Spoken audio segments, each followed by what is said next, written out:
Hey friends, welcome to Yoga for Dentists. If we haven't met yet, I'm Dr. Josie DeVideo, longtime dentist and certified yoga teacher.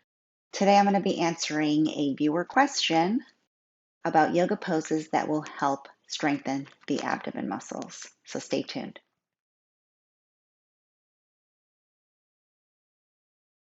So before we begin today, if you haven't already subscribed to this channel, please do so and hit the little bell so that you can be notified when a new episode is available. So this viewer was looking for some abdominal strengthening poses to help alleviate some lower back issues that they were having.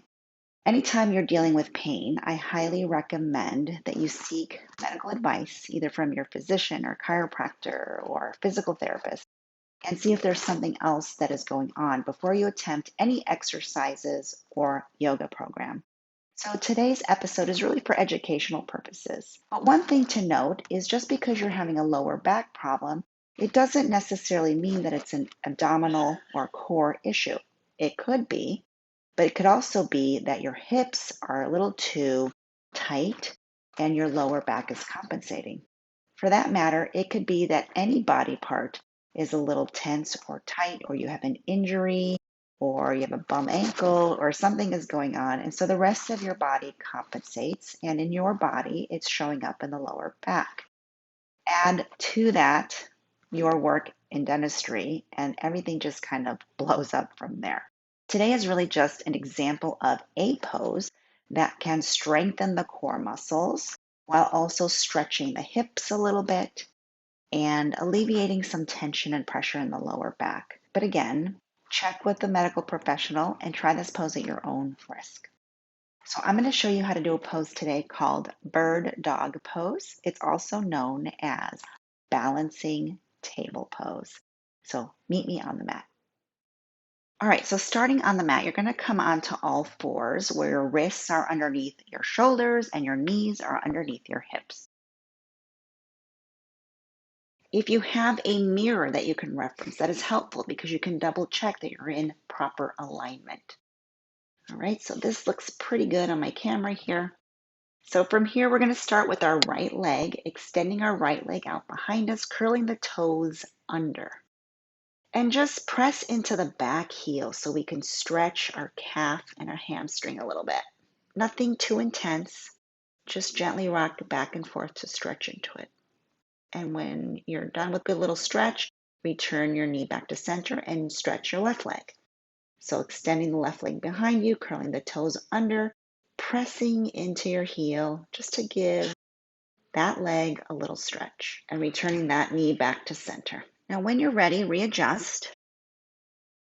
Extending your right leg out behind you, engage your core muscles, pulling in your core, pressing our left foot into the mat, just for a little bit more engagement and help with our balance.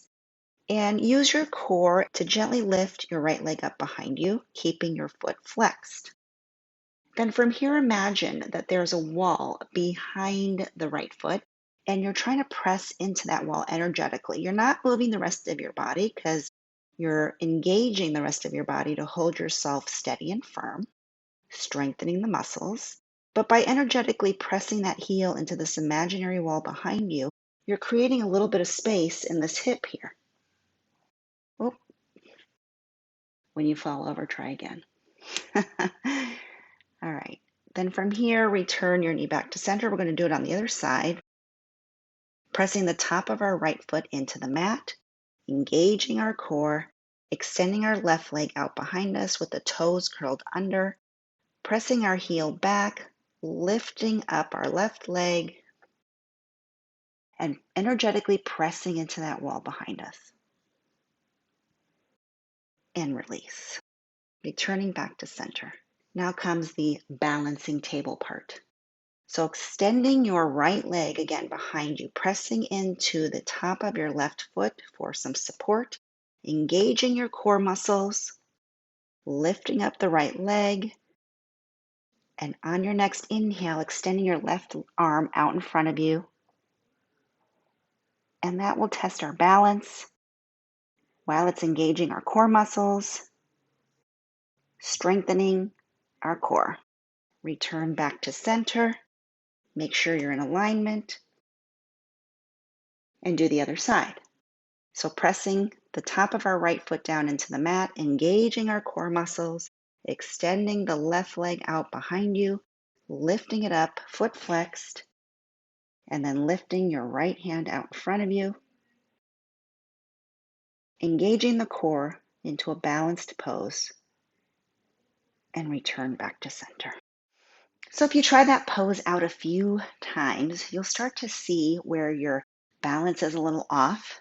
No need to judge it, just notice it. And you can see what it feels like to engage the core and how stretching that leg out not just releases your hip a little bit, but also can release your lower back a little bit. But again, there are many reasons why a lower back might hurt, especially in dentistry. So this is just one example, one pose of something that can be tried to see if it gives you some relief, to see if it builds some strength. But I also recommend that you do a complete yoga class that stretches and strengthens the whole body because all the muscles in the body work together. But doing one pose a day is better than doing no yoga, right? So if you're just going to try one pose, you're certainly welcome to try this one, assuming you have the blessing of your physician for your lower back problem. All right. If you have any questions or comments, feel free to leave them below. Give me a thumbs up so that I know to create more content like this for you. And if you have a particular question or thing you'd like for me to address, feel free to either leave me a comment or you can DM me. Find me on Instagram or Facebook at Yoga for Dentists. I hope to see you there. Be well, friend.